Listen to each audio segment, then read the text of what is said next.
ਵਾਹਿਗੁਰੂ ਸਾਹਿਬ JIO. ਜਿਹਵਾ ਏਕ ਕਵਣ ਗੁਣ ਕਹੀਐ, ਬੇਸੁਮਾਰ ਬੇਅੰਤ ਸੁਆਮੀ। ਤੇਰੋ ਅੰਤ ਨਾ ਕਿਨਹੀ ਲਈਐ।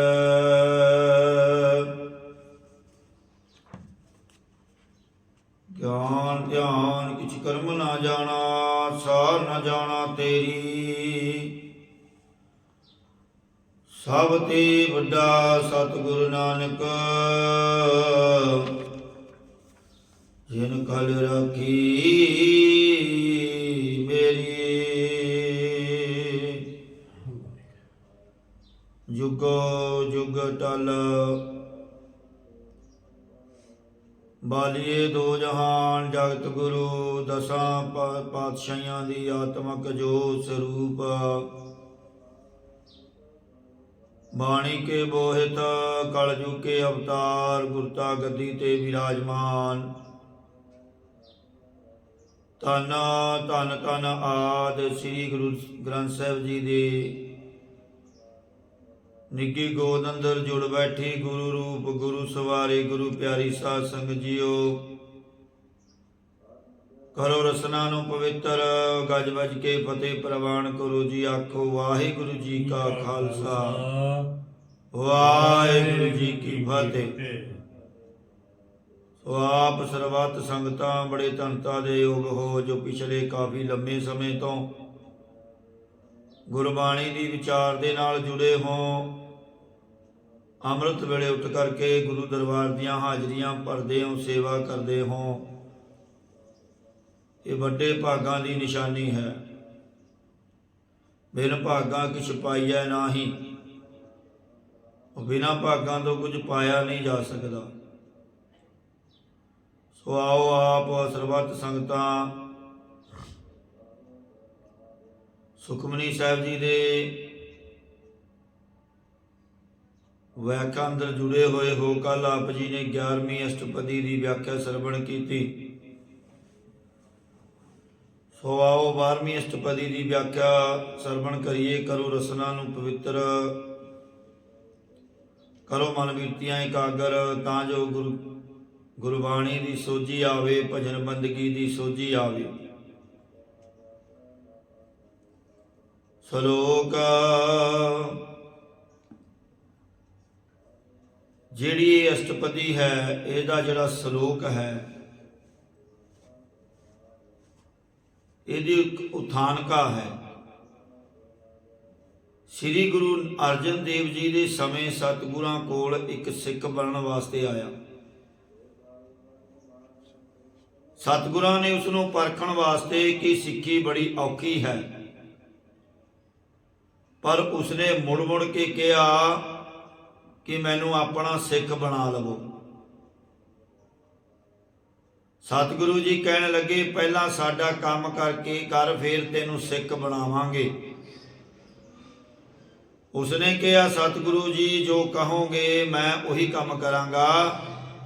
ਤਾਂ ਗੁਰੂ ਜੀ ਨੇ ਇੱਕ ਹੁਕਮਨਾਮਾ ਲਿਖ ਕੇ ਉਸਦੇ ਹੱਥ ਫੜਾ ਕੇ ਕਿਹਾ, ਫਲਾਣੇ ਸਿੱਖ ਨੂੰ ਇਹ ਹੁਕਮਨਾਮਾ ਦੇ ਆ। ਕਈ ਇਤਿਹਾਸਕਾਰਾਂ ਨੇ 100 ਰੁਪਏ ਲਿਖਿਆ ਹੈ, ਕਈਆਂ ਨੇ 50 ਰੁਪਏ ਲਿਖਿਆ ਹੈ। ਉੱਤੇ ਲਿਖਿਆ ਹੋਇਆ ਸੀ ਕਿ 100 ਜਾਂ 50 ਰੁਪਏ ਹੁਕਮਨਾਮਾ ਦੇਣ ਵਾਲੇ ਸਿੱਖ ਨੂੰ ਭੇਟਾ ਕਰਨਾ। ਜਦੋਂ ਸਿੱਖ ਕੋਲ ਪਹੁੰਚਿਆ ਤੇ ਕਹਿਣ ਲੱਗਾ ਕਿ ਸਤਿਗੁਰਾਂ ਨੇ ਤੁਹਾਡੇ ਵੱਲ ਹੁਕਮਨਾਮਾ ਭੇਜਿਆ ਹੈ, ਪਰ ਪਹਿਲਾਂ 100 ਰੁਪਏ ਜਾਂ 50 ਰੁਪਏ ਦਸਵੀਂ ਭੇਟਾ ਦਿਓ, ਤਾਂ ਤੁਹਾਨੂੰ ਗੁਰਾਂ ਦਾ ਹੁਕਮਨਾਮਾ ਮਿਲੇਗਾ। ਸਿੱਖ ਬਹੁਤ ਗਰੀਬ ਸੀ, ਕੋਲ 100 ਰੁਪਏ ਨਹੀਂ ਸੀ।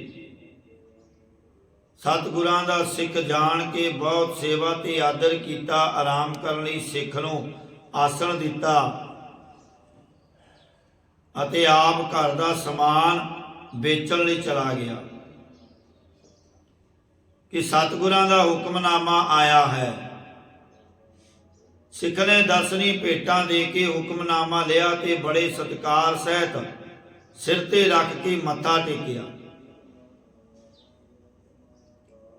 जिस वेले हुक्मनामा पढ़िया तां उस विच गुरु साहिब जी ने लिखिया होया सी कि गुरु घर की सेवा लई 500 रुपये भेजना।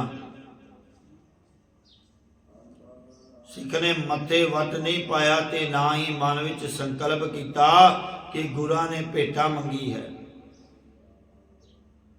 तदों सोचण लगा कि भेटां दा इंतजाम किस तरह किया जाए। इतने नूं ढोल वजदा आया। ढंढोरची वाजा मार रहा सी कि अज राजे ने कुश्ती करवाउणी है।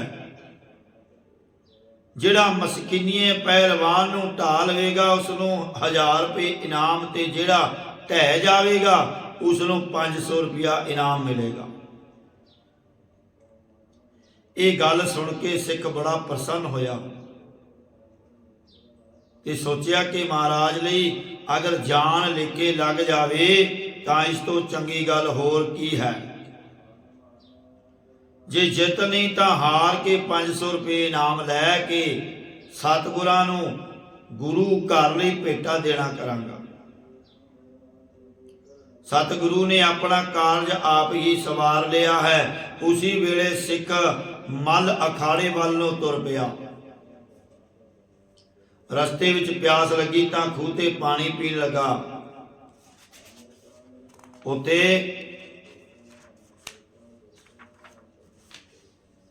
उत्थे होर भी काफ़ी लोग पानी पीण लई खड़े सन। सिख कहण लगा कि मैनूं जल्दी है, मैं जाके मसकीनीए पहलवान नाल कुश्ती लड़नी है। उसे खूह ते मसकीनिया नहा रहा सी। लोकी कहण लगे कि ओह तां तेरी हड्ड भन्न सुट्टेगा। तां सिख कहण लगा कि सतगुरां दी सेवा विच जे मेरा शरीर लग जावे तां इस तो वधिया होर की होना है।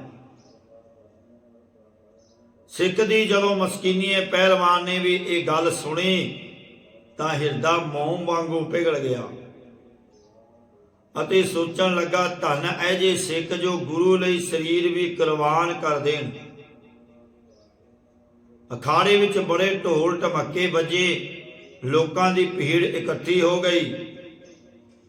जिस वेले मसकीनीए पहलवान दे सामने सिख आया तां लोकी हसन लगे कि सुकड़े सिख ने की कुश्ती करनी है।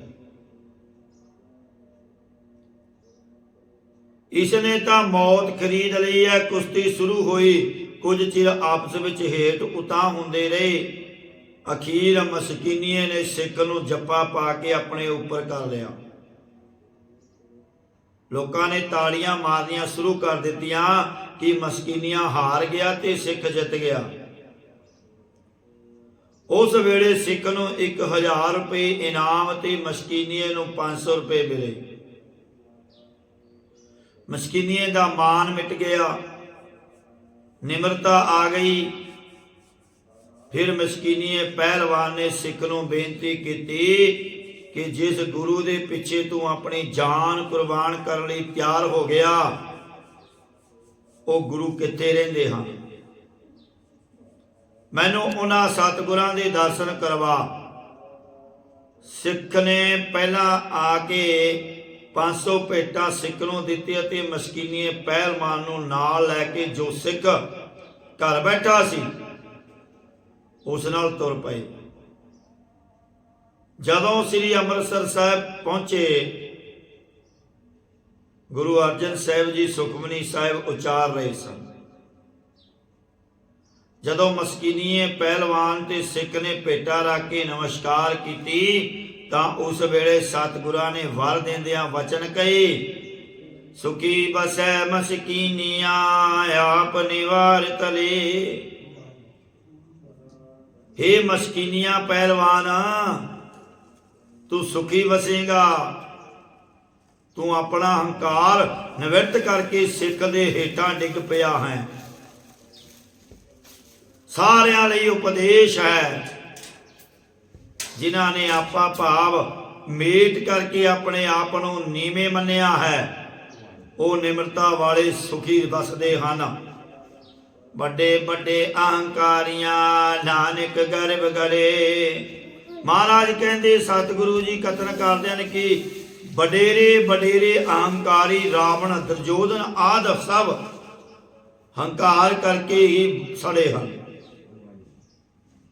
ਜੋ ਜਾਤੀਆਂ ਦੇ ਅਭਿਮਾਨੀ, ਵਿਦਿਆ ਦੇ ਅਭਿਮਾਨੀ, ਵੱਡੇ ਵੱਡੇ ਅਹੰਕਾਰੀ ਹਨ, ਉਹ ਹੰਕਾਰ ਵਿੱਚ ਗਲੇ ਰਹਿੰਦੇ ਹਨ। ਮੇਰੀ ਮੇਰੀ ਕਹਿਰੋਂ ਕਰਤੇ ਦੁਰਯੋਧਨ ਸੇ ਭਾਈ, 12 ਜੋਜਨ ਛਤਰ ਚਲੇ ਥਾ ਦੇਹੀ ਗਿਰਜਨਾ ਕਾਈ। ਸਿੱਖਾਂ ਨੇ ਸਤਿਗੁਰੂ ਜੀ ਨੂੰ ਪੁੱਛਿਆ ਕਿ ਗਰੀਬਾਂ ਦੀ ਤੁਸੀਂ ਵਡਿਆਈ ਕੀਤੀ ਹੈ, ਪਰ ਅਹੰਕਾਰੀਆਂ ਦਾ ਕੀ ਹੋਵੇਗਾ? ਤਾਂ ਗੁਰੂ ਜੀ ਅੱਗੇ ਅਸ਼ਟਪਦੀ ਵਿੱਚ ਸ਼ਲੋਕ ਦਾ ਟੀਕਾ ਕਰਕੇ ਉਚਾਰਨ ਕਰਦੇ ਹਨ। ਅਸ਼ਟਪਦੀ ਜਿਸ ਕਾ ਅੰਤਰ ਰਾਜ ਅਭਮਾਨ, ਸੋ ਨਰਕ ਪਾਤੀ ਹੋਵਤ ਸੋ ਆਨ। ਹੇ ਭਾਈ, ਜਿਸ ਦੇ ਹਿਰਦੇ ਅੰਦਰ ਰਾਜ ਭਾਗ ਦਾ ਹੰਕਾਰ ਹੁੰਦਾ ਹੈ, ਹੰਕਾਰ ਸਹਿਤ ਗਰੀਬਾਂ ਤੇ ਅਤਿਆਚਾਰ ਕਰਦਾ ਹੈ, ਉਹ ਨਰਕਾਂ ਵਿੱਚ ਡਿੱਗ ਪੈਂਦਾ ਹੈ ਅਤੇ ਨਰਕਾਂ ਵਿੱਚੋਂ ਨਿਕਲ ਕੇ ਕੁੱਤੇ ਆਦਿਕ ਦੀਆਂ ਜੁਨੀਆਂ ਵਿੱਚ ਪੈਦਾ ਹੁੰਦਾ ਹੈ। ਉਹ ਹੰਕਾਰੀ ਪੁਰਸ਼ ਕੁੱਤੇ ਦੀ ਨਿਆਈ ਹੈ ਅਤੇ ਅੰਤ ਨੂੰ ਨਰਕਾਂ ਵਿੱਚ ਡਿੱਗਣ ਵਾਲਾ ਹੁੰਦਾ ਹੈ। ਜੋ ਜਾਣੈ ਮੈਂ ਜੋਬਨਵੰਤ, ਸੋ ਹੋਵਤ ਵਿਸ਼ਟਾਂ ਕਾ ਜੰਤ। ਜਿਹੜਾ ਜਾਣਦਾ ਹੈ ਕਿ ਮੈਂ ਜੋਬਨ ਅਵਸਥਾ ਵਾਲਾ ਹਾਂ, ਭਾਵ ਅਤੇ ਅੰਤ ਸੁੰਦਰ ਹਾਂ, ਉਹ ਜੀਵ ਗੰਦਗੀ ਦਾ ਕੀੜਾ ਹੁੰਦਾ ਹੈ। ਉਹ ਜੀਵ ਦਾ ਦੁਰਗੰਧੀ ਰੂਪ ਨਰਕ ਵਿੱਚ ਵਾਸਾ ਹੁੰਦਾ ਹੈ। ਆਪਸ ਕੋ ਕਰਮਵੰਤ ਕਹਾਵੈ, ਜਨਮ ਮਰੈ ਬੋ ਜੋਨ ਪਰਮਾਵੈ। ਜੋ ਆਪਣੇ ਆਪ ਨੂੰ ਚੰਗੇ ਕਰਮ ਕਰਨ ਵਾਲਾ ਕਹਾਉਂਦਾ ਹੈ, ਭਾਵ ਕਿ ਮੈਂ ਚੰਗੇ ਕਰਮ ਕਰਦਾ ਹਾਂ, ਉਹ ਜਨਮਦਾ ਮਰਦਾ ਬਹੁਤ ਦੁਨੀਆ ਵਿੱਚ ਭਰਮਦਾ ਰਹਿੰਦਾ ਹੈ। ਧਨ ਭੂਮਿਕਾ ਜੋ ਕਰੈ ਗੁਮਾਨ, ਸੋ ਮੂਰਖ ਅੰਧਾ ਅਗਿਆਨ। ਜੋ ਮਨੁੱਖ ਦੌਲਤ ਅਤੇ ਜ਼ਮੀਨ ਦਾ ਹੰਕਾਰ ਕਰਦਾ ਹੈ ਕਿ ਮੇਰੇ ਕੋਲ ਬਹੁਤ ਧਨ ਦੌਲਤ ਹੈ, ਉਹ ਮੂਰਖ ਅਗਿਆਨ ਕਰਕੇ ਅੰਨਾ ਹੈ। ਸ਼ਾਸਤਰ ਗਿਆਨ ਵੱਲੋਂ ਅੰਨਾ, ਪਰਮਾਰਥ ਵੱਲੋਂ ਅਗਿਆਨੀ ਤੇ ਵਿਵਹਾਰਾਂ ਵੱਲੋਂ ਮੂਰਖ ਪੁਰਸ਼ ਹੈ। ਕਰ ਕਿਰਪਾ ਜਿਸ ਕੈ ਹਿਰਦੈ ਗਰੀਬੀ ਵਸਾਵੈ, ਨਾਨਕ ਇਹਾ ਮੁਕਤ ਆਗੈ ਸੁਖ ਪਾਵੈ। ਜਿਸ ਦੇ ਹਿਰਦੇ ਵਿੱਚ ਵਾਹਿਗੁਰੂ ਕਿਰਪਾ ਕਰਕੇ ਨਿਮਰਤਾ ਵਸਾ ਦੇਵੇ, ਜਿਵੇਂ ਮਸਕੀਨੀਏ ਤੇ ਕਿਰਪਾ ਕੀਤੀ, ਸਤਿਗੁਰੂ ਜੀ ਕਥਨ ਕਰਦੇ ਹਨ ਕਿ ਉਹ ਪੁਰਖ ਇਸ ਲੋਕ ਵਿੱਚ ਵੀ ਮੁਕਤ ਹੈ ਅਤੇ ਅੱਗੇ ਪਰਲੋਕ ਵਿੱਚ ਸੁਖ ਪਾਉਣਾ ਕਰੇਗਾ। ਇਹਾ ਮੁਕਤ, ਇਸ ਲੋਕ ਵਿੱਚ ਜੀਵਨ ਮੁਕਤੀ ਅਤੇ ਅੱਗੇ ਪਰਲੋਕ ਵਿੱਚ ਵਿਦੇਹ ਮੁਕਤੀ ਦੇ ਸੁਖ ਨੂੰ ਪਾਉਂਦਾ ਹੈ। ਧਨਵੰਤਾ ਹੋਇ ਕਰ ਗਰਭਾਵੈ, ਤ੍ਰਿਣ ਸਮਾਨ ਕਛ ਸੰਗ ਨ ਜਾਵੈ। ਜੋ ਮਨੁੱਖ ਧਨਾਲ ਧਨ ਵਾਲਾ ਹੋ ਕੇ ਹੰਕਾਰ ਕਰਦਾ ਹੈ, ਪਰ ਉਸਦੇ ਘਾ ਬਰਾਬਰ ਭਾਵ ਰੰਚਕ ਮਾਤਰ ਜਿੰਨਾ ਵੀ ਕੁਝ ਨਾਲ ਨਹੀਂ ਜਾਂਦਾ। ਦੁਨੀਆ ਦੇ ਵੱਡੇ ਵੱਡੇ ਰਾਜੇ ਮਹਾਰਾਜੇ ਹੋਏ, ਨਾਲ ਕੁਝ ਨਹੀਂ ਗਿਆ, ਸਾਰਾ ਕੁਝ ਇੱਥੇ ਹੀ ਰਹਿ ਗਿਆ। ਜੀਵ ਹਾਏ ਮੇਰੀ ਕਰਦਾ ਸਾਰੀ ਉਮਰ ਐਵੇਂ ਹੀ ਮਰ ਜਾਂਦਾ ਹੈ, ਪਰ ਨਾਲ ਕੁਝ ਨਹੀਂ ਜਾਂਦਾ। ਜ਼ਮੀਨ ਇਕੱਠੀ ਕਰ ਲਵਾਂ, ਮਾਇਆ ਇਕੱਠੀ ਕਰ ਲਵਾਂ, ਧੀਆਂ ਪੁੱਤਰਾਂ ਦਾ ਮੋਹ, ਪਰ ਨਾਲ ਕੁਝ ਨਹੀਂ ਜਾਂਦਾ। ਇਹ ਚੇਤੇ ਰੱਖਿਆ ਕਰੋ। ਖਾਲੀ ਹੱਥ ਆਇਆ ਤੇ ਖਾਲੀ ਹੱਥ ਜਾਣਾ ਹੈ। ਜੇ ਪਰਲੋਕ ਵਿੱਚ ਕੁਝ ਨਾਲ ਜਾਵੇਗਾ ਤਾਂ ਉਹ ਪਰਮਾਤਮਾ ਦਾ ਨਾਮ ਹੈ, ਜਿਸ ਨੇ ਪਰਲੋਕ ਦੇ ਵਿੱਚ ਸਹਾਇਤਾ ਕਰਨੀ ਹੈ। ਬਹੁ ਲਸ਼ਕਰ ਮਾਨਕ ਉਪਰ ਕਰੀ ਆਸ, ਪਲ ਪੀਤਰਤਾ ਕਾ ਹੋਏ ਵਿਨਾਸ਼। ਜੋ ਬਹੁਤੀ ਫੌਜ ਤੇ ਦੂਸਰੇ ਪੁਰਸ਼ਾਂ ਦੇ ਉੱਤੇ ਭਰੋਸਾ ਕਰਦਾ ਹੈ, ਇੱਕ ਪਲ ਵਿੱਚ ਉਸ ਦਾ ਸਭ ਕੁਝ ਨਾਸ ਹੋ ਜਾਂਦਾ ਹੈ। ਸਭ ਤੇ ਆਪ ਜਾਣੈ ਬਲਵੰਤ, ਕਿਨ ਮੈਂ ਹੋਏ ਜਾਏ ਪਸਮੰਤ। ਜਿਹੜਾ ਹੰਕਾਰ ਕਾਰਨ ਆਪਣੇ ਆਪ ਨੂੰ ਸਾਰਿਆਂ ਤੋਂ ਬਲ ਵਾਲਾ ਜਾਣਦਾ ਹੈ, ਉਹ ਮ੍ਰਿਤੂ ਵੇਲੇ ਇੱਕ ਛਿਨ ਵਿੱਚ ਸਵਾਹ ਹੋ ਜਾਂਦਾ ਹੈ। ਕਿਸੇ ਨਾ ਵਧੈ ਆਪ ਹੰਕਾਰੀ, ਧਰਮ ਰਾਏ ਤਿਸ ਕਰੇ ਖੁਆਰੀ। ਜੋ ਕਿਸੇ ਨੂੰ ਮਨ ਦਾ ਭਾਵ ਗਿਣਦਾ ਨਹੀਂ ਹੈ ਤੇ ਆਪਣੇ ਹੰਕਾਰ ਵਿੱਚ ਹੀ ਰਹਿੰਦਾ ਹੈ, ਧਰਮ ਰਾਜਾ ਉਸ ਨੂੰ ਖੁਆਰ ਕਰੇਗਾ, ਹੰਕਾਰ ਕਰਕੇ ਬੇਇੱਜ਼ਤੀ ਕਰੇਗਾ। ਗੁਰ ਪ੍ਰਸਾਦ ਜਾ ਕੈ ਮਿਟਾ ਅਭਮਾਨ, ਸੋ ਜਨ ਨਾਨਕ ਦਰਗਹਿ ਪਰਵਾਨ। ਗੁਰਾਂ ਦੀ ਕਿਰਪਾ ਕਰਕੇ ਜਿਸ ਦਾ ਹਿਰਦੇ ਵਿੱਚੋਂ ਹੰਕਾਰ ਮਿਟ ਜਾਂਦਾ ਹੈ। ਸਤਿਗੁਰੂ ਜੀ ਕਥਨ ਕਰਦੇ ਹਨ ਕਿ ਉਹ ਪੁਰਖ ਪਰਲੋਕ ਵਿੱਚ ਪ੍ਰਮਾਣਿਕ ਹੁੰਦਾ ਹੈ। ਧਰਮ ਰਾਜਾ ਵੀ ਉਸ ਦੀ ਇੱਜ਼ਤ ਕਰਦਾ ਹੈ। ਕੋਟ ਕਰਮ ਕਰੈ ਹੋ ਧਾਰੇ, ਸ਼ਰਮ ਪਾਵੈ ਸਗਲੇ ਵਿਰਥਾਰੇ। ਜੋ ਜੀਵ ਕਰੋੜਾ ਕਰਮ ਕਰਦਾ ਹੋਇਆ ਹਉਮੈ ਨੂੰ ਧਾਰਨ ਕਰਦਾ ਹੈ, ਜੈਸਾ ਕਿ ਤੀਰਥ ਵਰਤ ਅਰ ਦਾਨ ਕਰ, ਮਨ ਮੈਂ ਧਰੈ ਗੁਮਾਨ। ਨਾਨਕ ਨੇ ਪਲ ਜਾਤ ਤੇ ਜਿਉ ਕੁੰਚਰ ਇਸਨਾਨ। ਕਿਤੇ ਕਰਮਾਂ ਦਾ ਹੀ ਥਕੇਵਾ ਪਾਉਂਦਾ ਹੈ ਤੇ ਉਸਦੇ ਸਾਰੇ ਕਰਮ ਹੰਕਾਰ ਕਰਕੇ ਬੇਅਰਥ ਹੀ ਹੋ ਜਾਂਦੇ ਹਨ।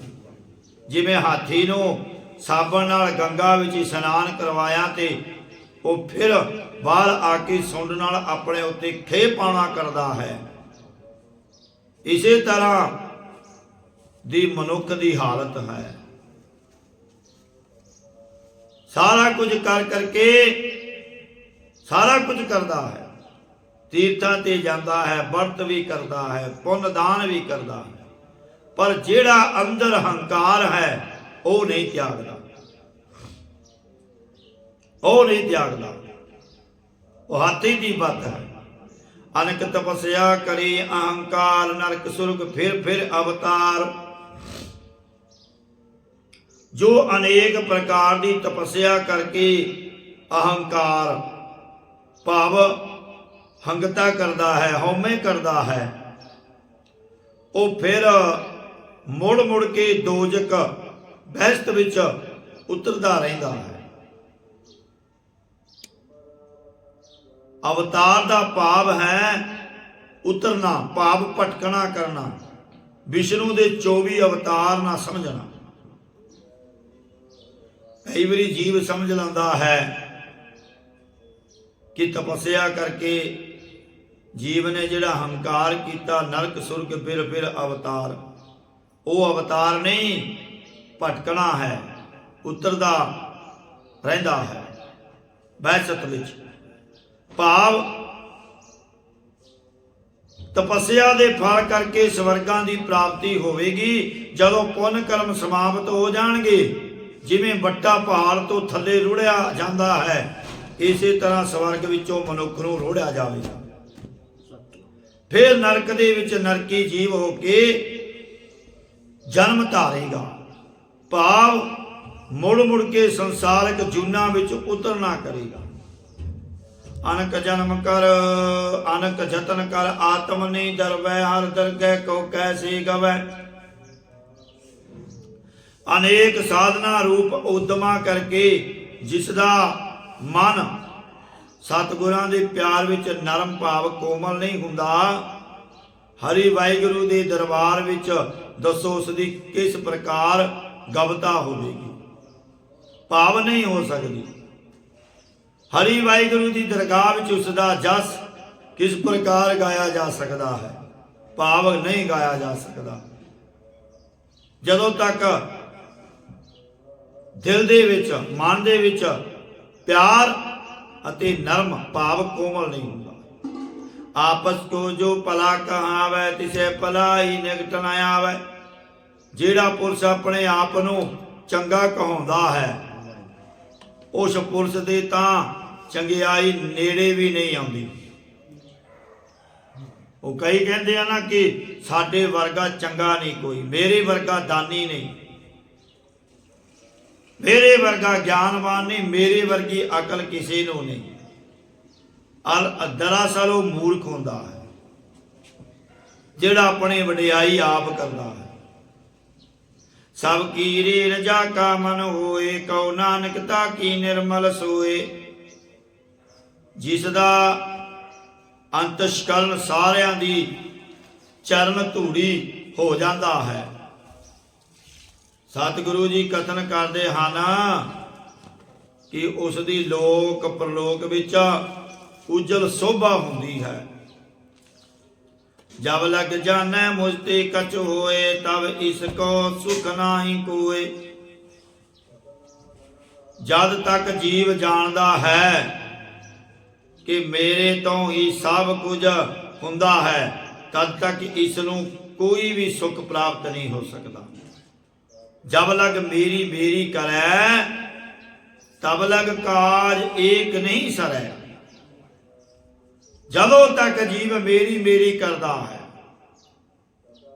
मेरे तो ही सब कुछ पैदा हुंदा है, मैं ही सब कुछ कर सकता हाँ, उदों तक तब लग काज एक नहीं सरै।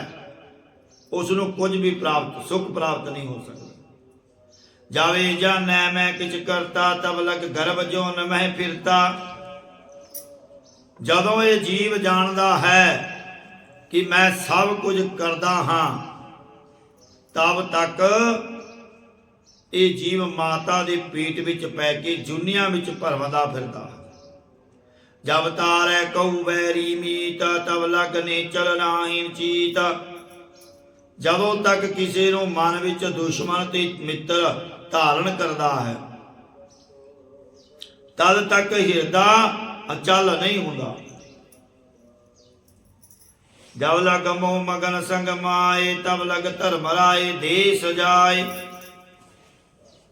जद तक जीव माया दे मोह नाल मस्त होया रहिंदा है, तद तक धर्म राजा इस जीव नूं कर्मां धर्मां दे अनुसार दंड दिंदा रहेगा। कर प्रभ किरपा ते बंधन टूटै, गुर प्रसाद नानक हाउ छूटै। हरि वाहिगुरु दी मेहर तो ही जमन मरण रूप जंजाल टुटदे हन। सतगुरु जी कथन करते हैं कि गुरां दी किरपा करके ही हौमे दे बंधन टुटदे हन। सैस कटे लक उठ धावै, तृप्त ना आवे माया पाछै पावै। जीव तृष्णा विच गरसिया हजारां धन कमाउंदा है, फिर लक्कां दे मगर उठ के दौड़दा है। इस तरह जीवनों रज नहीं आउंदा। हर वक्त माया दे पिछे मन नूं पाउणा करदा है, भाव माया इकट्ठी करदा रहिंदा है। एक समय सिकंदर दे मन विच विचार आई कि मैं भी बादशाह हाँ ते समुंदर दी भी बादशाह कहाउंदा है, ये नहीं होना चाहिए। सिकंदर ने समुंदर नाल जंग करन वास्ते चढ़ाई कर दी। जिस वेले धनुक खिंच के बाण मार लगा तो समुंदर दा अभिमानी देव प्रगट होया कि हाँ सिकंदर तो पूछन लगा की कारण है। सिकंदर ने कहा कि मैं दुनिया दा बादशाह हाँ ते तू नदियां दा बादशाह है, इस करके मैं तेरे नाल जंग करना चाहता। जा तू मेरे अधीन हो जा। तो समुंदर कहन लगा कि जंग करन दी की लोड़ है, ਐਵੇਂ ਪਰਜਾ ਦੀ ਤਬਾਹੀ ਹੋਵੇਗੀ। ਜਿਵੇਂ ਤੂੰ ਆਖਦਾ ਹੈ ਮੈਂ ਉਸੇ ਤਰ੍ਹਾਂ ਕਰਨ ਨੂੰ ਤਿਆਰ ਹਾਂ। ਸਿਕੰਦਰ ਨੇ ਕਿਹਾ ਕਿ ਤੂੰ ਫਿਰ ਮੇਰੇ ਪਾਸ ਮਾਮਲਾ ਭਰਿਆ ਕਰ। ਸਮੁੰਦਰ ਨੇ ਉਸੇ ਵੇਲੇ ਨਿੱਕੀ ਜਿਹੀ ਥਾਲੀ ਹੀਰੇ ਰਤਨਾਂ ਦੀ ਭਰ ਕੇ ਅੱਗੇ ਲਿਆ ਰੱਖੀ। ਸਿਕੰਦਰ ਨੂੰ ਖੁਸ਼ ਕਰਕੇ ਸਮੁੰਦਰ ਚਲਾ ਗਿਆ। ਕੁਝ ਚਿਰ ਪਿੱਛੋਂ ਸਿਕੰਦਰ ਬਾਦਸ਼ਾਹ ਨੂੰ ਖਿਆਲ ਆਇਆ, ਮੈਂ ਇਤਨਾ ਵੱਡਾ ਬਾਦਸ਼ਾਹ ਹਾਂ ਤੇ ਇਸਨੇ ਨਿੱਕੀ ਜਿਹੀ ਥਾਲੀ ਮੇਰੇ ਅੱਗੇ ਰੱਖ ਕੇ ਮੇਰਾ ਮਖੌਲ ਕੀਤਾ ਹੈ। ਸਿਕੰਦਰ ਬਾਦਸ਼ਾਹ ਫੇਰ ਧਨੁੱਕ ਖਿੱਚ ਕੇ ਬਾਣ ਚਲਾਉਣ ਲੱਗਾ ਤਾਂ ਸਮੁੰਦਰ ਫੇਰ ਆ ਗਿਆ ਤੇ ਪੁੱਛਿਆ ਕਿ ਹੁਣ ਕੀ ਗੱਲ ਹੈ। ਸਿਕੰਦਰ ਨੇ ਕਿਹਾ ਤੂੰ ਛੋਟੀ ਜਿਹੀ ਥਾਲੀ ਰੱਖ ਕੇ ਮਖੌਲ ਕੀਤਾ ਹੈ। ਉਸੇ ਵੇਲੇ ਸਮੁੰਦਰ ਨੇ ਛਾਲ ਮਾਰੀ ਤਾਂ ਕਿਨਾਰਾ ਹੀਰਿਆਂ ਲਾਲਾਂ ਨਾਲ ਭਰ ਦਿੱਤਾ। ਬਾਦਸ਼ਾਹ ਨੇ ਸਾਰੀ ਫੌਜ ਨੂੰ ਹੁਕਮ ਦੇ ਦਿੱਤਾ ਕਿ ਜਿਤਨੇ ਕੁ ਹੀਰੇ ਲਾਲ ਚੁੱਕੇ ਜਾਂਦੇ ਹਨ ਸਭ ਚੁੱਕ ਲਵੋ। ਸਾਰਿਆਂ ਨੇ ਥੈਲੇ ਭਰ ਲਏ ਪਰ ਹੀਰੇ ਲਾਲ ਮੁੱਕਣ ਵਿੱਚ ਨਾ ਆਏ। ਫਿਰ ਸਿਕੰਦਰ ਬਾਦਸ਼ਾਹ ਨੇ ਕਿਹਾ ਕਿ ਇਹਨਾਂ ਹੀਰਿਆਂ ਲਾਲਾਂ ਨੂੰ ਪਾਉਣ ਵਾਸਤੇ ਕੋਈ ਭਾਂਡਾ ਵੀ ਦੇਣਾ ਕਰ। ਉਸ ਵੇਲੇ ਸਮੁੰਦਰ ਨੇ ਨਿੱਕੀ ਜੀ ਬੇੜੀ ਦਿੱਤੀ। ਉਸ ਬੇੜੀ ਨੂੰ ਵੇਖ ਕੇ ਸਿਕੰਦਰ ਬਾਦਸ਼ਾਹ ਨੇ ਕਿਹਾ ਕਿ ਇਹ ਬੇੜੀ ਤਾਂ ਬਿਲਕੁਲ ਨਿੱਕੀ ਜਿਹੀ ਹੈ, ਇਸ ਵਿੱਚ ਹੀਰੇ ਲਾਲ ਨਹੀਂ ਆਉਣੇ। ਸਮੁੰਦਰ ਨੇ ਕਿਹਾ ਕਿ ਤੂੰ ਪਾ ਕੇ ਵੇਖ ਤਾਂ ਸਹੀ, 5 ਟੋਕਰੀਆਂ ਪਾਏਗਾ ਤਾਂ 10 ਦੀ ਜਗ੍ਹਾ ਹੋਵੇਗੀ, 10 ਪਾਏਗਾ ਤਾਂ 20 ਦੀ ਜਗ੍ਹਾ ਬਣ ਜਾਵੇਗੀ। ਜਦ ਸਿਕੰਦਰ ਬਾਦਸ਼ਾਹ ਨੇ ਉਹ ਸਭ ਹੀਰੇ ਲਾਲ ਪਾ ਲਏ ਫੇਰ ਵੀ ਭਰਨ ਵਿੱਚ ਨਾ ਆਈ। ਇਸੇ ਤਰ੍ਹਾਂ ਤ੍ਰਿਸ਼ਨਾਲੂ ਪੁਰਖ ਦਾ ਪੇਟ ਨਹੀਂ ਭਰਦਾ, ਜਿਵੇਂ ਉਸ ਬੇੜੀ ਦਾ ਤੇ ਸਿਕੰਦਰ ਦਾ ਪੇਟ ਨਹੀਂ ਭਰਿਆ। ਇਹੋ ਜਿਹੀਆਂ ਸਾਖੀਆਂ ਭਾਵੇਂ ਕਲਪਤ ਰੂਪ ਹੋਇਆ ਕਰਦੀਆਂ ਹਨ, ਪਰ ਇਹਨਾਂ ਦਾ ਸਿਧਾਂਤ ਸਮਝਣ ਦੀ ਲੋੜ ਹੈ ਜੋ ਅਰਥ ਨੂੰ ਸੁਖੈਨ ਸਪਸ਼ਟ ਕਰ ਦਿੰਦਾ ਹੈ ਕਿ ਜੀਵ ਦਾ ਪੇਟ ਨਹੀਂ ਭਰਦਾ, ਤ੍ਰਿਸ਼ਨਾਲੂ ਜੀਵ ਦਾ, ਜਿਹੜਾ ਹਰ ਵੇਲੇ ਮਾਇਆ ਮਾਇਆ ਕਰਦਾ ਹੈ। ਅਨਕ ਭੋਗ ਵੀ ਕਿਹਾ ਕੀ ਕਰੈ, ਨਹਿ ਤ੍ਰਿਪਤਾਵੈ ਖਪ ਖਪ ਮਰੈ। ਜੀਵ ਅਨੇਕਾਂ ਪ੍ਰਕਾਰ ਵਿਸ਼ਿਆਂ ਦੇ ਭੋਗਾਂ ਨੂੰ ਭੋਗਣਾ ਕਰਦਾ ਹੈ, ਕਿਸੇ ਪ੍ਰਕਾਰ ਦਾ ਰੱਜ ਨਹੀਂ ਆਉਂਦਾ, ਹੰਬ ਹੰਬ ਕੇ ਮਰ ਜਾਂਦਾ ਹੈ।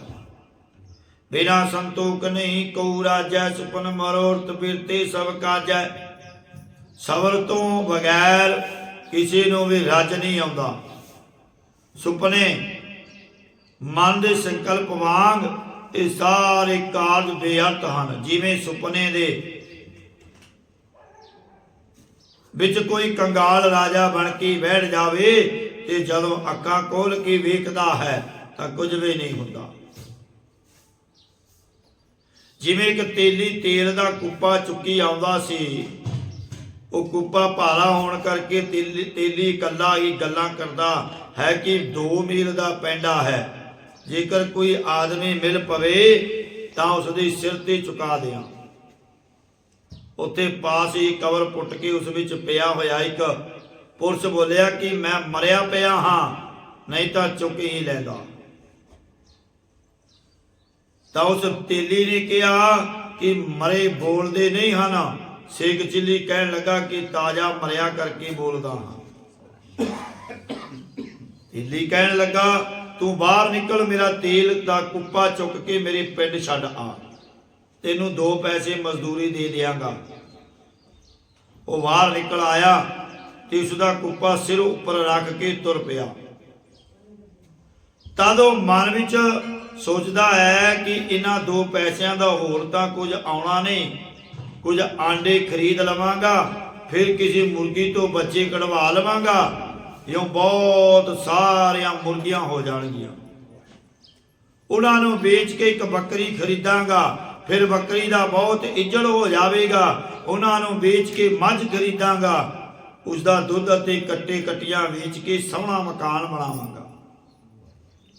फिर ब्याह कर लवांगा ते घर विच संतान हो जाएगी, फिर मैं सत विच बैठा होवांगा ते मेरे पुत्र मैनू कहणगे कि बापू जी आओ घर नूं चलीए।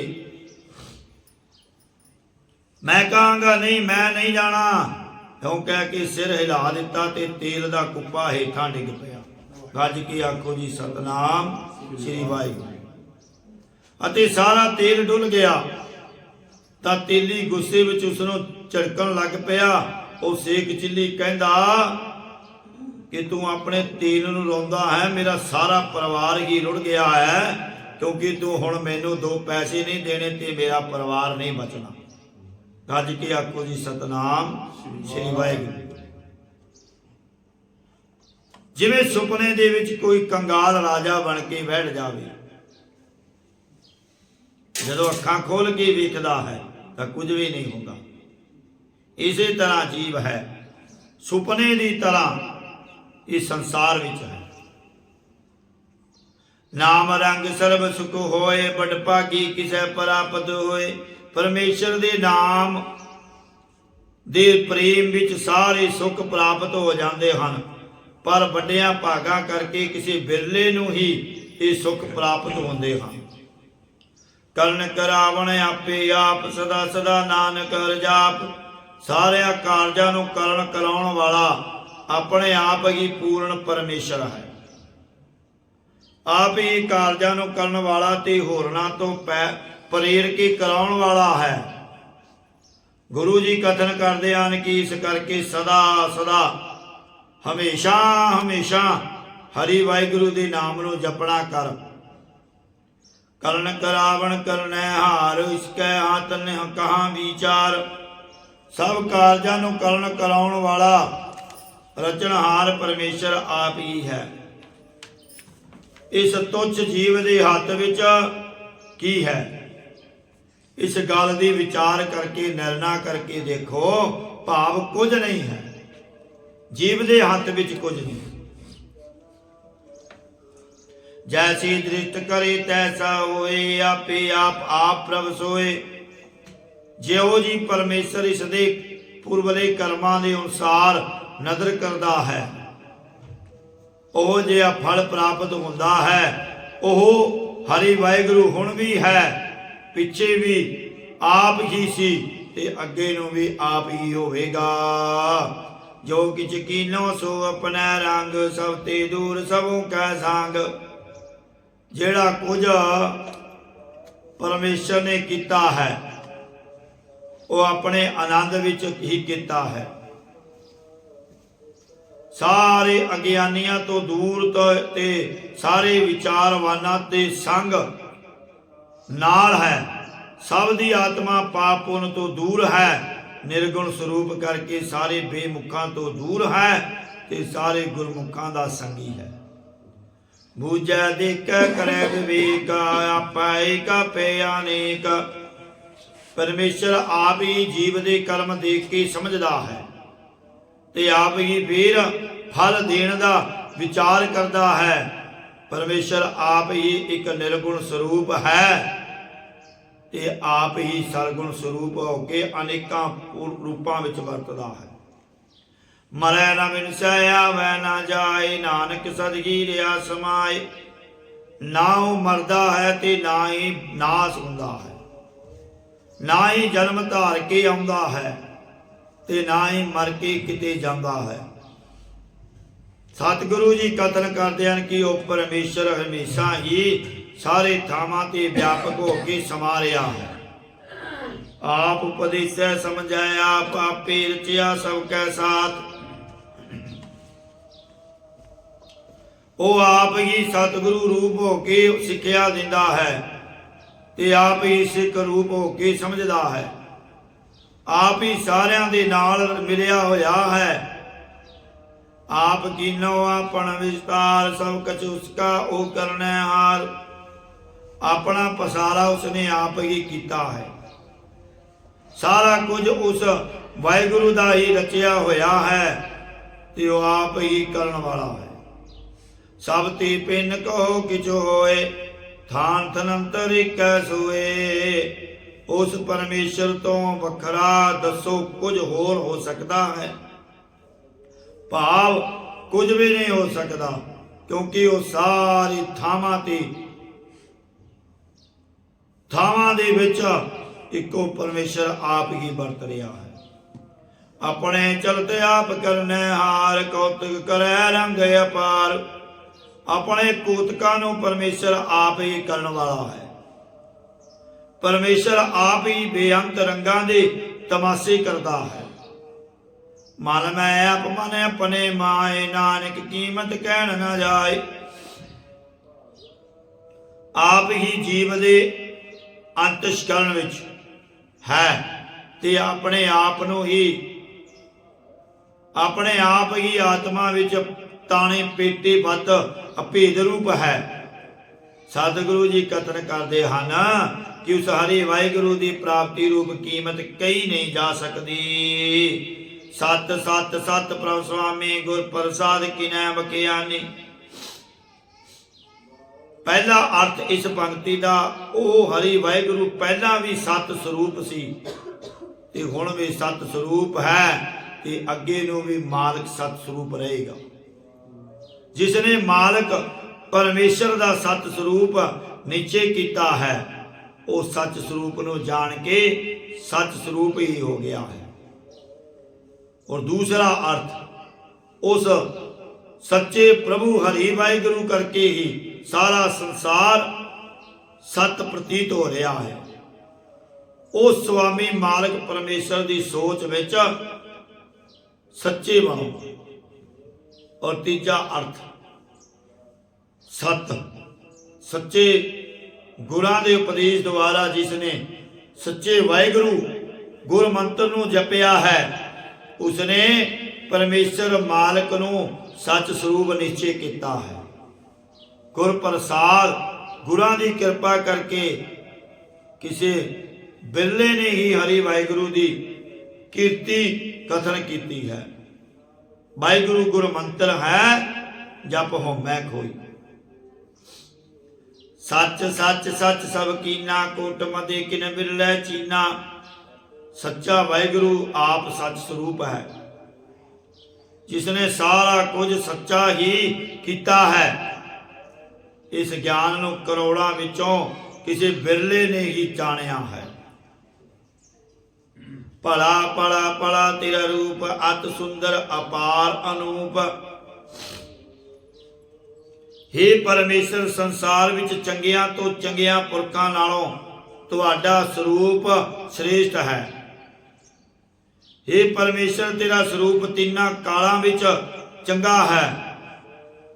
ਚੰਗੇ ਗੁਰਾਂ ਪਾਸੋਂ ਚੰਗਾ ਉਪਦੇਸ਼ ਲੈਣ ਨਾਲ ਉਹਨਾਂ ਜਨਾਂ ਨੇ ਤੁਹਾਡਾ ਸਰੂਪ ਵੀ ਚੰਗਾ ਨਿਸ਼ਚੈ ਕੀਤਾ ਹੈ।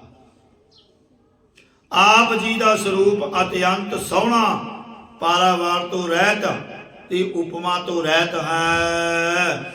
ਨਿਰਮਲ ਨਿਰਮਲ ਨਿਰਮਲ ਤੇਰੀ ਬਾਣੀ, ਘਟ ਘਟ ਸੁਣੀ ਸਰਵਣ ਬਖਿਆਣੀ। ਜਿਵੇਂ ਗੰਗਾ ਜਲ ਨੂੰ ਪਵਿੱਤਰ ਮੰਨਿਆ ਹੈ ਤੇ ਦੇਵਤੇ ਆਦਿਕ ਨਿਰਮਲ ਮੰਨੇ ਹਨ, ਉਹਨਾਂ ਸਾਰਿਆਂ ਤੋਂ ਤੁਹਾਡੇ ਨਾਮ ਰੂਪ ਬਾਣੀ ਉਜਲ ਹੈ। ਜਿਨ੍ਹਾਂ ਨੇ ਤੇਰੀ ਨਿਰਮਲ ਬਾਣੀ ਨੂੰ ਨਿਰਮਲ ਰੂਪ ਹੋ ਕੇ ਜਪਿਆ ਹੈ, ਉਹ ਮਾਇਆ ਦੀ ਮੈਲ ਤੋਂ ਰਹਿਤ ਉਜਲ ਸਰੂਪ ਹੋ ਗਏ ਹਨ। ਜਿਨ੍ਹਾਂ ਨੇ ਤੁਹਾਡੀ ਪਵਿੱਤਰ ਬਾਣੀ ਨੂੰ ਪੜ੍ਹਿਆ ਸੁਣਿਆ ਹੈ, ਉਹ ਮਨ ਤਨ ਕਰਕੇ ਨਿਰਮਲ ਤੇ ਬਾਣੀ ਕਰਕੇ ਉਜਲ ਹੋਏ ਹਨ। ਉਹਨਾਂ ਦਾ ਕਾਰਨ ਸਰੀਰ ਵੀ ਉਜਲ ਹੋ ਗਿਆ, ਸਥੂਲ ਸਰੀਰ ਵੀ ਉਜਲ ਹੋ ਗਿਆ, ਸੂਖਮ ਸਰੀਰ ਵੀ ਉਜਲ ਹੋ ਗਿਆ। ਤੁਰਕੀ ਬਾਣੀ ਪਿੱਛੇ ਵੀ ਨਿਰਮਲ ਸੀ, ਹੁਣ ਵੀ ਨਿਰਮਲ ਹੈ, ਅੱਗੇ ਨੂੰ ਵੀ ਨਿਰਮਲ ਰਹੇਗੀ। ਤੁਹਾਡੀ ਵਿਖਿਆਨ ਕੀਤੀ ਬਾਣੀ ਘਟਾਂ ਘਟਾਂ ਵਿੱਚ ਸਰਵਣ ਦੁਆਰਾ ਸੁਣੀ ਦੀ ਹੈ। ਪਵਿੱਤਰ ਪਵਿੱਤਰ ਪਵਿੱਤਰ ਪੁਨੀਤ, ਨਾਮ ਜਪੈ ਨਾਨਕ ਮਨ ਪ੍ਰੀਤਾ। ਪਵਿੱਤਰ ਤੋਂ ਭਾਵ ਹੈ ਉਜਲ। ਉਜਲ ਸਰੂਪ ਗੁਰੂ ਨਾਨਕ ਦੇਵ ਜੀ, ਉਜਲ ਸਰੂਪ ਸ੍ਰੀ ਗੁਰੂ ਅੰਗਦ ਦੇਵ ਜੀ, ਉਜਲ ਸਰੂਪ ਸ੍ਰੀ ਗੁਰੂ ਅਮਰਦਾਸ ਜੀ ਅਤੇ ਪਵਿੱਤਰ ਸ੍ਰੀ ਗੁਰੂ ਰਾਮਦਾਸ ਜੀ ਹਨ। ਤਿੰਨ ਪਵਿੱਤਰ ਇਕੱਠੇ ਹੋਣ ਤਾਂ ਪੁਨੀਤ ਸ਼ਬਦ ਹੁੰਦਾ ਹੈ। ਉਹ ਮਨੁੱਖ ਪੁਨੀਤ ਤੋਂ ਪੁਨੀਤ ਹੈ। ਇਸੇ ਪ੍ਰਕਾਰ ਪਵਿੱਤਰ ਹੋ ਕੇ ਤੁਰਿਆ ਰੂਪ ਪੁਨੀਤ ਅਵਸਥਾ ਨੂੰ ਪ੍ਰਾਪਤ ਕਰ ਲੈਂਦਾ ਹੈ ਅਤੇ ਤਿੰਨ ਵਾਰੀ ਪਵਿੱਤਰ ਸ਼ਬਦ ਤੇ ਚੌਥਾ ਪੁਨੀਤ ਹੈ। ਉਹ ਮਨੁੱਖ ਚਾਰੇ ਯੁਗਾਂ ਵਿੱਚ ਪਵਿੱਤਰ ਹੈ। ਉਹ ਆਪ ਵੀ ਪਵਿੱਤਰ ਤੇ ਮਾਤਾ ਪਿਤਾ ਵੀ ਪਵਿੱਤਰ ਤੇ ਸੰਬੰਧੀ ਵੀ ਪਵਿੱਤਰ ਅਤੇ ਨਗਰ ਵੀ ਪਵਿੱਤਰ ਹੈ, ਜਿੱਥੇ ਸ੍ਰੇਸ਼ਟ ਸੰਤ ਮਹਾਤਮਾ ਨਾਮ ਜਪਣ ਵਾਲਾ ਜਨਮ ਲਵੇ। ਸਤਿਗੁਰੂ ਜੀ ਕਥਨ ਕਰਦੇ ਹਨ ਕਿ ਜਿਹੜੇ ਅੰਤਸ਼ਕਰਣ ਦੀ ਪ੍ਰੀਤੀ ਨਾਲ ਪਰਮੇਸ਼ਰ ਦਾ ਨਾਮ ਜਪਦੇ ਹਨ, ਉਹਨਾਂ ਤੇ ਪਰਮੇਸ਼ਰ ਪ੍ਰਸੰਨ ਹੁੰਦਾ ਹੈ। ਆਓ ਆਪ ਜੀ ਨੇ 12ਵੀਂ ਅਸ਼ਟਪਦੀ ਦੀ ਵਿਆਖਿਆ ਸਰਵਣ ਕੀਤੀ। ਔਰ ਮਹਾਰਾਜ ਜੀ ਨੇ ਸਮਝਾਉਣਾ ਕੀਤਾ ਹੈ ਕਿ ਮਸ਼ਕੀਨ ਵਰਗੇ, ਮਸ਼ਕੀਨੀਏ ਵਰਗੇ ਜਿਹੜੇ ਬਹੁਤ ਤਕੜੇ ਪਹਿਲਵਾਨ ਸਨ, ਉਹਨਾਂ ਦਾ ਵੀ ਮਨ ਨੀਵਾਂ ਹੋ ਗਿਆ। ਔਰ ਜਿਹੜੇ ਗੁਰੂ ਦੇ ਪੱਕੇ ਸਿੱਖ ਹਨ, ਉਹ ਇਹ ਸੰਸਾਰ ਨੂੰ ਆਪਣੇ ਨਾਲ ਜੋੜਦੇ ਹਨ, ਗੁਰੂ ਨਾਲ ਜੋੜਦੇ ਹਨ, ਬਾਣੀ ਨਾਲ ਜੋੜਦੇ ਹਨ। ਕਿਉਂਕਿ ਗੁਰੂ ਤੇ ਸਿੱਖ ਜਿਹੜਾ ਸੱਚਾ ਹੈ, ਜਿਵੇਂ ਜਲ ਦੇ ਵਿੱਚ ਜਲ ਸਮਾ ਜਾਂਦਾ, ਇਸੇ ਤਰ੍ਹਾਂ ਸੱਚਾ ਸਿੱਖ, ਸੱਚਾ ਗੁਰਸਿੱਖ ਗੁਰੂ ਵਿੱਚ ਅਭੇਦ ਹੋ ਜਾਂਦਾ ਹੈ। ਸੋ ਆਓ ਚੁਗਲੀ ਨਿੰਦਾ ਤੋਂ ਬਚੀਏ, ਸਾਰਿਆਂ ਨਾਲ ਪਿਆਰ ਕਰਿਆ ਕਰੀਏ, ਕਿਸੇ ਨੂੰ ਭਲਾ ਚੰਗਾ ਨਾ ਕਹੀਏ, ਮਾੜਾ ਨਾ ਕਹੀਏ, ਔਰ ਕਿਸੇ ਦੀ ਚੁਗਲੀ ਨਾ ਕਰੀਏ। ਕੇਵਲ ਤੇ ਕੇਵਲ ਪਰਮਾਤਮਾ ਦਾ ਨਾਮ ਜਪੀਏ, ਸੇਵਾ ਕਰਿਆ ਕਰੀਏ, ਔਰ ਹਰ ਇੱਕ ਨੂੰ ਨਾਮ ਜਪਣ ਦੀ ਜਾਂਚ ਦਸੀਏ। ਆਓ ਗੁਰੂ ਘਰ ਆਇਆ ਕਰੋ, ਸੇਵਾ ਕਰਿਆ ਕਰੋ, ਸਿਮਰਨ ਕਰਿਆ ਕਰੋ। ਗੁਰਬਾਣੀ ਦੀ ਵਿਆਖਿਆ ਕਰਦਿਆਂ ਹੋਇਆਂ ਇੱਕ ਨਹੀਂ ਅਨੇਕਾਂ ਪ੍ਰਕਾਰ ਦੀਆਂ ਭੁੱਲਾਂ ਤਰੁੱਟੀਆਂ ਹੋ ਜਾਂਦੀਆਂ ਹਨ। ਸਾਧ ਸੰਗਤ ਤੇ ਗੁਰੂ ਮਹਾਰਾਜ ਬਖਸ਼ਣ ਯੋਗ ਹਨ, ਬਖਸ਼ ਲੈਣਾ ਜੀ। ਹੋਈਆਂ ਭੁੱਲਾਂ ਦੀ ਖਿਮਾ। ਵਾਹਿਗੁਰੂ ਜੀ ਕਾ ਖਾਲਸਾ, ਵਾਹਿਗੁਰੂ ਜੀ ਕੀ ਫਤਿਹ। ਸ਼ਲੋਕ ਪਵਨ ਗੁਰੂ ਪਾਣੀ ਪਿਤਾ, ਆਤਾ ਤਰਤ ਮਹਤ, ਦਿਵਸ ਰਾਤ ਦੁਇ ਲਾਈ ਲਾਇਆ। ਖੇਲੈ ਸਗਲ ਜਗਤ, ਚੰਗਿਆਈਆਂ ਬੁਰਿਆਈਆਂ, ਬਾਚੈ ਧਰਮ ਹਦੂਰ।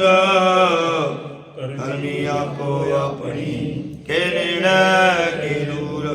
ਜਿਨੀ ਨਾਮ ਤੇ ਆਏ, ਗਏ ਮਸ਼ਕਤ ਕਾਲ। ਨਾਨਕ ਤੇ ਮੁਖ ਉਜਲੇ, ਕੀਤੀ ਛੁਟੀ ਨਾਲ। ਜਿਨੀ ਨਾਮ ਤੇ ਆਇਆ, ਗਏ ਮਸ਼ਕਤ ਕਾਲ। ਨਾਨਕ ਤੇ ਮੁਖ ਉਜਲੇ, ਕੀਤੀ ਛੁਟੀ ਨਾਲ। ਵਾਹਿਗੁਰੂ ਜੀ ਕਾ ਖਾਲਸਾ, ਵਾਹਿਗੁਰੂ